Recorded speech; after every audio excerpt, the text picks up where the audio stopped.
Halo semua, apa kabar? Inilah tempat penyimpanan foto-foto dan video kalian agar tidak terhapus selamanya. Meskipun di galeri handphone kalian terhapus, tapi di sini tidak akan terhapus. Bahkan foto-foto yang ada dari 5 tahun atau 10 tahun yang lalu, kita bisa ambil kembali, dan itu masih tersedia semua.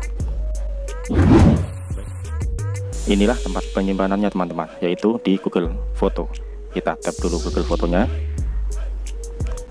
Nah, di sini ya teman-teman, foto-foto dan video ini di galeri handphone saya sudah tidak tersedia, tapi di sini masih nampak dari tahun 2022. Tahun 2022 kita lanjut 2020 sampai 2019, dan saya menyimpannya sampai tahun 2018.